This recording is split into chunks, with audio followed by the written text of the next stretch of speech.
Some of these books were genuinely banned, others faced censorship in specific contexts, and a few simply make powerful institutions uncomfortable. Here's what's actually true. Orwell's 1984 faces restriction in North Korea and has been challenged in various American schools. Solzhenitsyn's Gulag Archipelago got him arrested and exiled from the Soviet Union. Tyndale was executed in 1536 for translating the Bible. Reich's books were burned by the U.S. government in 1956, one of the rare instances of official book burning in American history. The CIA did classify portions of the Adam and Eve story, though a sanitized version is available. But books like The Sovereign Individual or Medical Nemesis, they're freely available, just rarely discussed in mainstream circles. Once discussed in mainstream circles. What these 12 books genuinely share are perspectives that challenge conventional thinking about power, society, and human nature. Each one offers insights into how different systems of control actually operate, whether political, economic, medical, or psychological.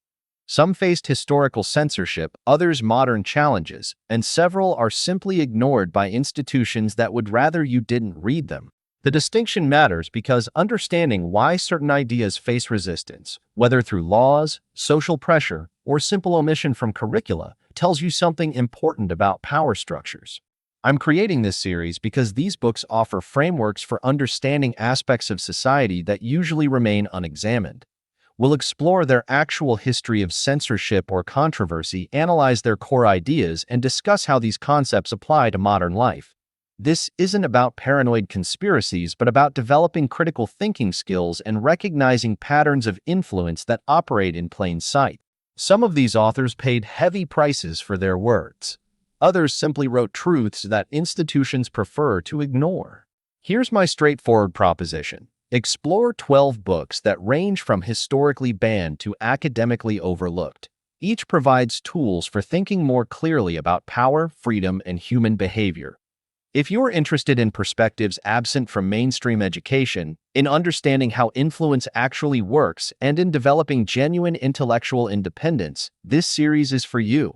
Subscribe if you want to follow along, and let's begin with books that faced real censorship before moving to those that are simply inconvenient for certain interests. Let's be precise about 1984's censorship history. It was banned in the Soviet Union until 1990, remains restricted in North Korea, and has been repeatedly challenged in American schools, though usually unsuccessfully. The book isn't universally suppressed, but it does make authorities uncomfortable enough to attempt restriction. Why? Because Orwell created a vocabulary for recognizing authoritarian tactics that remains devastatingly relevant. Terms like doublethink, thought crime, and memory hole give us language to identify and discuss manipulation techniques that might otherwise go unnoticed. The novel's power lies not in predicting specific technologies, but in understanding the psychology of control. Orwell showed how language manipulation shapes thought, how historical revision controls perception, and how fear combined with surveillance creates self-censorship. These patterns appear in various forms across different political systems, not just in obvious dictatorships, but in subtle ways within democratic societies too. When you understand these mechanisms, you recognize them whether they appear in government propaganda, corporate communications, or social media dynamics. What makes 1984 particularly valuable is its exploration of how people participate in their own oppression. Winston Smith isn't just forced to comply. He's manipulated into genuine belief. This psychological dimension, how external pressure becomes internalized acceptance, applies far beyond totalitarian states. We see it in how people self-censor on social media, how groupthink emerges in organizations, how social pressure shapes genuine belief. The book provides tools for recognizing these processes in yourself and others. The reason some institutions discourage reading 1984 isn't that it's dangerous, but that it's useful. Once you understand concepts like doublethink, holding contradictory beliefs simultaneously, you start noticing it everywhere. Not in some dramatic Orwellian sense, but in everyday contradictions people maintain without examination. This awareness doesn't make you paranoid, it makes you more conscious of how beliefs are formed and maintained. And that consciousness is what certain interests would prefer you didn't develop. Brave New World has faced various challenges and bans, primarily in schools, often citing sexual content and drug use. But the real discomfort isn't about sex or drugs. It's about Huxley's vision of control through pleasure rather than pain. The novel presents a society that has traded freedom for happiness, depth for comfort, and meaning for stability. This critique of hedonistic culture remains uncomfortable because it mirrors aspects of modern consumer society that we'd rather not examine too closely. Huxley's insight was recognizing that people might willingly surrender autonomy if offered enough comfort and distraction. The novel's Soma, a happiness drug without hangovers, parallels our relationship with everything from social media to prescription mood enhancers. This isn't to say antidepressants are evil or that entertainment is manipulation, but rather to note how comfort can become a cage when it substitutes for genuine fulfillment. The book asks uncomfortable questions about whether we're choosing happiness over meaning. The caste system in Brave New World operates through conditioning rather than force, with each class programmed to enjoy their role. While we don't have literal genetic castes, the novel highlights how educational and social systems can shape people to accept predetermined positions. This isn't a conspiracy, but an observation about how societies naturally stratify and how those stratifications get justified and maintained. The book challenges us to examine which of our preferences are genuine and which are conditioned. What makes Brave New World worth reading isn't that it perfectly predicts our future, but that it illuminates trade-offs between freedom and stability, individuality and harmony, truth and happiness. These tensions exist in every society, and Huxley's extremes help us recognize subtler versions in our own world. The book doesn't provide answers but poses questions worth considering about what kind of life we actually want versus what we're reading. Dawned eyes asks questions what we're reading. Here's the irony. Fahrenheit 451, a book about banning books, has itself been frequently challenged and occasionally banned in schools. The reasons given usually involve language, but the deeper discomfort comes from Bradbury's revelation that censorship often begins with ordinary people, not governments. The novel shows how the public's demand for comfort and offense avoidance can lead to self-imposed intellectual limitation. This message makes both censors and anti-censors uncomfortable because it implicates everyone. Bradbury's key insight wasn't about book burning, but about attention. Books require sustained focus, critical thinking, and emotional engagement, qualities that quick consumption media doesn't develop.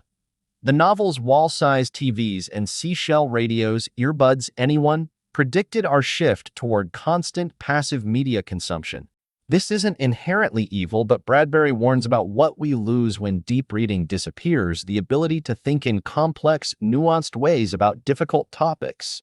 The Fireman Beatty's monologues explain how censorship evolved from good intentions, avoiding offense, ensuring inclusion, preventing conflict. This gradual slide from sensitivity to suppression mirrors real debates about content moderation, trigger warnings, and safe spaces. Bradbury doesn't dismiss the desire for emotional safety, but shows how it can expand into intellectual sterility. The challenge is finding balance between protecting people from genuine harm and preserving space for challenging ideas. What Fahrenheit 451 offers isn't paranoid anti-censorship propaganda, but a nuanced look at how societies can talk themselves into intellectual decline. The book shows various responses to this situation: compliance, rebellion, preservation of knowledge, and withdrawal. None are presented as perfect solutions. Instead, Bradbury invites us to consider what we're willing to sacrifice for comfort and what we're willing to endure for intellectual freedom. This book's censorship history is undeniable. Solzhenitsyn was arrested when the KGB found the manuscript, spent years in the camps he described, and was eventually exiled from the Soviet Union. The Gulag Archipelago was banned throughout the Soviet bloc because it documented with devastating detail the reality of the prison camp system. This wasn't fiction or speculation, but testimony from someone who lived through it and collected accounts from hundreds of others. The Soviet regime feared this book because it made denial impossible. The book's importance extends beyond historical documentation. Solzhenitsyn showed how ordinary bureaucratic processes can become machinery of oppression, how ideology can justify any cruelty, and how regular people become participants in systematic evil. These patterns aren't unique to Soviet communism, they appear whenever unchecked power combines with ideological certainty. Understanding these mechanisms helps recognize early warning signs in any society, including our own. Solzhenitsyn's most challenging insight is that the line between good and evil runs through every human heart. The guards weren't monsters, they were people shaped by circumstances and systems. Many prisoners had previously participated in the same machinery that eventually consumed them. This complexity makes the book uncomfortable for anyone seeking simple moral narratives. It shows how easily people can slide from bystander to participant to victim within oppressive systems. The Gulag Archipelago remains relevant not because we live in Soviet-style tyranny, but because it reveals universal patterns of institutional oppression. Reading this book doesn't make you see gulags everywhere, but it does help you recognize when institutional power begins to dehumanize those it claims to serve. Well, let's be clear, this book isn't officially banned, but it's notably absent from economics curricula and rarely discussed in mainstream financial media. Why? Because it presents a heavily critical history of the Federal Reserve's creation that challenges orthodox economic narratives. Griffin documents how major bankers met secretly at Jekyll Island in 1910 to design what became the Federal Reserve System. While historians acknowledge this meeting occurred, interpretations of its implications vary dramatically. The book's central claim that the Federal Reserve operates as a cartel benefiting private banks while appearing governmental is controversial but not baseless. The Fed's structure does involve private member banks and its policies do affect wealth distribution. Whether this constitutes a conspiracy or simply reflects how banking systems naturally evolve is debatable. What's undeniable is that understanding money creation and central banking helps explain economic phenomena that otherwise seem mysterious. Griffin's examination of fractional reserve banking and fiat currency creation provides valuable financial literacy regardless of whether you accept his conclusions. Most people don't understand that commercial banks create money when making loans or that currency value depends entirely on confidence. This knowledge gap isn't necessarily deliberate suppression, but it does benefit those who understand the system over those who don't. The book fills this gap, even if its interpretations are debatable. Reading The Creature from Jekyll Island doesn't require accepting all its claims, but it does provide a framework for understanding monetary policy that mainstream education often lacks. Whether the Federal Reserve is a necessary institution or a problematic cartel, understanding its actual mechanisms helps make sense of economic cycles, inflation, and financial crises. The book's absence from standard education is worth noting, even if you ultimately disagree with its conclusions. Published in 1997, this book made predictions about digital technology, cryptocurrency, and remote work that proved remarkably accurate. It's not banned or censored, you can buy it easily, but it receives surprisingly little attention given its prescient insights. The authors predicted that information technology would fundamentally alter the relationship between individuals and nation-states, enabling people to escape traditional forms of control. 25 years later, digital nomads, cryptocurrency users, and remote workers are living these predictions. The book's core argument is that technology changes power dynamics. When information becomes more valuable than physical resources, when encryption defeats surveillance, when individuals can provide services globally, traditional government powers erode. This isn't conspiracy theory but observable reality. Consider how difficult it is to tax digital services, control cryptocurrency, or enforce borders on information. These challenges to state power aren't necessarily good or bad, but they are happening. What makes governments uncomfortable isn't the book's libertarian philosophy, but its practical observations about technological inevitability. If people can earn remotely, bank digitally, and communicate privately, traditional control mechanisms become ineffective. The authors didn't advocate revolution. They simply noted that technology makes certain changes inevitable regardless of political preferences. This deterministic view challenges both progressive and conservative visions of government's future role. The sovereign individual matters not because all its predictions were correct, but because it identifies genuine trends that continue accelerating. Understanding these dynamics helps navigate changes that are already underway, whether or not you share the author's enthusiasm for them.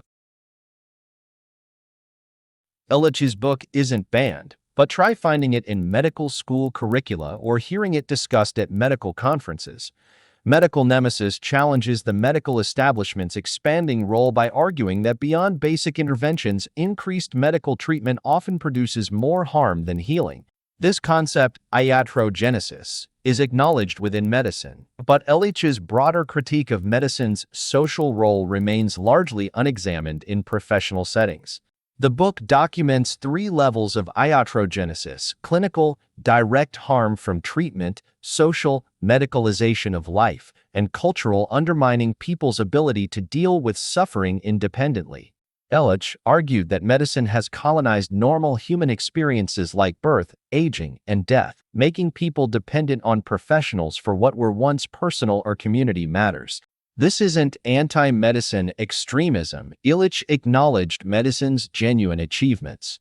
His concern was medicine's transformation from healing art to social control mechanism. These observations resonate with current debates about overdiagnosis, overtreatment, and medicalization of normal variation. Medical Nemesis offers tools for thinking critically about healthcare without rejecting medicine entirely. Understanding the difference between medical care and health, between treating disease and medicalizing life, between necessary intervention and profitable dependency helps make better health decisions. The book's marginalization in medical education suggests discomfort with these distinctions, even though patients might benefit from considering them. Here's a historical fact. Reich's books were burned by the U.S. government in 1956 and 1960 by court order, one of the only instances of official book burning in American history. The stated reason involved his later questionable medical claims, but the mass psychology of fascism was included in the destruction. The book's analysis of how sexual repression relates to authoritarian susceptibility made it controversial across the political spectrum during the Cold War era. Reich's central thesis, that authoritarian family structures create adults susceptible to political authoritarianism, remains provocative. He argued that sexual repression, patriarchal families, and emotional suppression create character structures that seek strong leaders and fear freedom. The connection between personal repression and political extremism appears in various forms across cultures. The book's most uncomfortable insight is that people often actively participate in their own oppression because it matches their psychological structure. Modern psychology has moved beyond Reich's specific theories, but his recognition that political movements exploit psychological needs remains valuable. Understanding how fear, sexual anxiety, and childhood trauma influence political susceptibility helps explain otherwise irrational political behaviors. The book's suppression history and continued marginalization suggest ongoing discomfort with examining the psychological roots of political extremism. This Russian physicist's book isn't banned or censored. It's available on Amazon, but it occupies a strange position between physics, psychology, and mysticism that makes institutions uncomfortable. Zeland claims consciousness can influence probability and that people can slide between parallel realities through mental techniques. While this sounds pseudoscientific, the book's practical techniques for achieving goals have attracted a dedicated following who claim real results. The concept of pendulums, Zeland's term for thought structures that feed on human energy and attention, provides an interesting framework for understanding mass movements and media manipulation. Whether interpreted literally or metaphorically, the idea that attention and emotional investment strengthen certain realities while weakening others offers practical insights. The technique of reducing importance and emotional investment to achieve goals contradicts conventional motivation advice, but aligns with some psychological research on performance anxiety. What makes reality transurfing interesting isn't whether parallel realities literally exist, but how its techniques affect practical outcomes. The practice of outer intention, allowing rather than forcing outcomes, parallels concepts in sports psychology and peak performance. The emphasis on reducing importance and emotional charge around goals addresses real psychological barriers to achievement. Whether this works through quantum mechanics or psychology doesn't change the reported results. The book occupies an awkward space that's too mystical for academia and too complex for typical self-help. This positioning keeps it from mainstream discussion despite its interesting synthesis of quantum physics concepts with practical psychology. Whether you interpret it literally or metaphorically, it offers unique tools for thinking about consciousness, intention, and achievement that challenge both materialist and traditional spiritual perspectives. The Egyptian faced some regional bans and censorship, primarily in Middle Eastern countries, ostensibly for religious or political content. This cyclical view of history challenges both progressive and conservative narratives about human development. Waltari's Ancient Egypt features religious leaders exploiting faith for profit, rulers starting wars to distract from domestic problems, and merchants manipulating markets for gain. This perspective undermines ideologies that promise fundamental transformation of human society through political or technological means.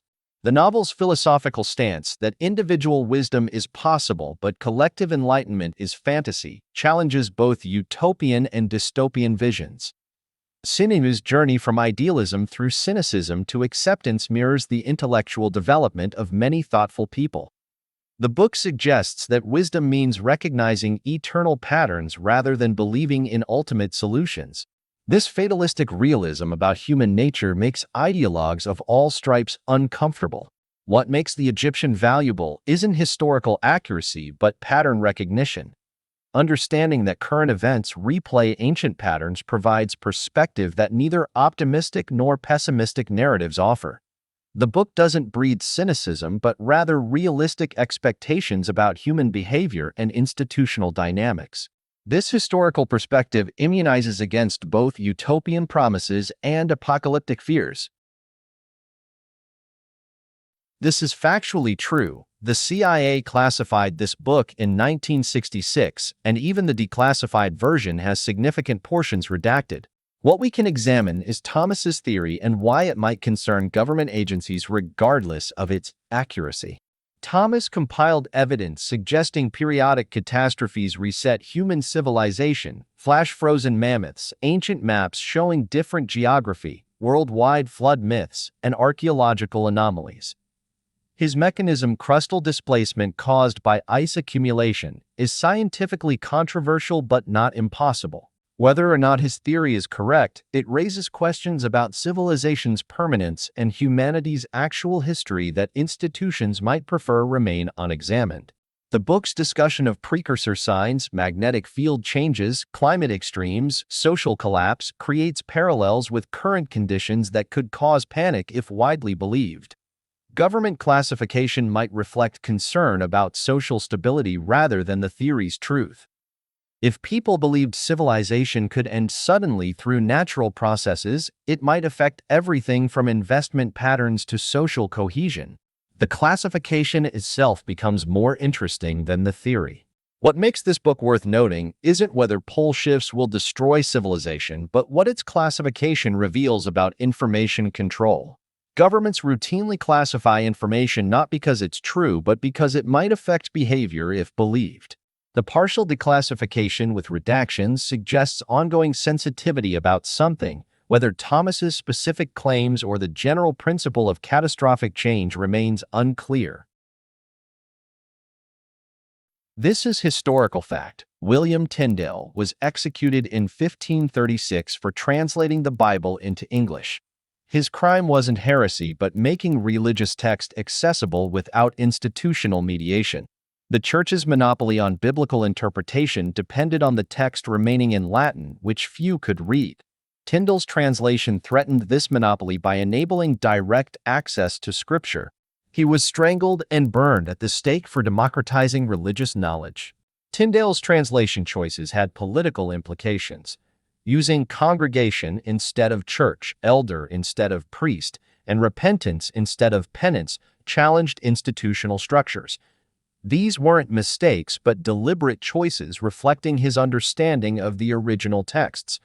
By changing vocabulary, he changed how people understood religious authority. This demonstrates how translation is always partially interpretation and why controlling language means controlling thought. The principle Tyndale died for extends beyond religion. Complex language often serves to exclude rather than communicate. When experts insist their fields require impenetrable jargon, when legal documents need lawyers to interpret, when academic writing prioritizes complexity over clarity, they're maintaining modern versions of the Latin Bible. Tyndale proved that important ideas can be expressed clearly if the goal is communication rather than exclusion. Tyndale's legacy reminds us that democratizing knowledge threatens established power structures. Every field has its gatekeepers who benefit from artificial complexity. His execution proved that making knowledge accessible is genuinely revolutionary. Today we have access to more information than ever, but artificial complexity still serves to maintain hierarchies of interpretation. Tyndale's principle that truth should be accessible to all remains radical. You've just learned about 12 books with varying degrees of controversy, some genuinely banned, others simply uncomfortable for established institutions. The truly banned ones, like the Gulag Archipelago and Reichsworks, show what power fears most: documented truth and psychological insight. The classified Adam and Eve story raises questions about what governments think we shouldn't know. The overlooked ones like Medical Nemesis and The Sovereign Individual offer perspectives that challenge profitable orthodoxies. Together, they provide tools for thinking more clearly about power, society, and human nature. Here's what I suggest. Pick 3 that address your current concerns. If you're grappling with political manipulation, start with 1984 or Fahrenheit 451. If economic systems puzzle you, try The Creature from Jekyll Island. If you're questioning consensus reality itself, reality transurfing offers interesting perspectives. Don't approach these as gospel truth, but as alternative lenses for viewing familiar problems. The value isn't in accepting everything they say, but in developing your ability to think from multiple perspectives. I'm creating individual episodes for each book where we'll dive deeper into their historical context, core ideas, and practical applications. We'll separate documented facts from speculation, examine why certain ideas face resistance, and explore what useful insights each offers regardless of whether you accept all their claims. This isn't about converting you to any particular worldview, but about expanding your intellectual toolkit. Next week, we start with Orwell's 1984, a book that gave us vocabulary for recognizing manipulation that remains invaluable regardless of your politics. If you found value in this overview, subscribe for the full series. Share this with someone who appreciates nuanced thinking over simplistic narratives. Comment with which book you're most curious about and why. Let's build a community that values intellectual independence, not paranoid thinking, not blind acceptance, but careful consideration of ideas that challenge conventional wisdom. Remember, the goal isn't to believe everything or nothing, but to think more clearly about everything. See you next week when we dive into the world of Big Brother doublethink and why 1984 remains relevant decades after 1984.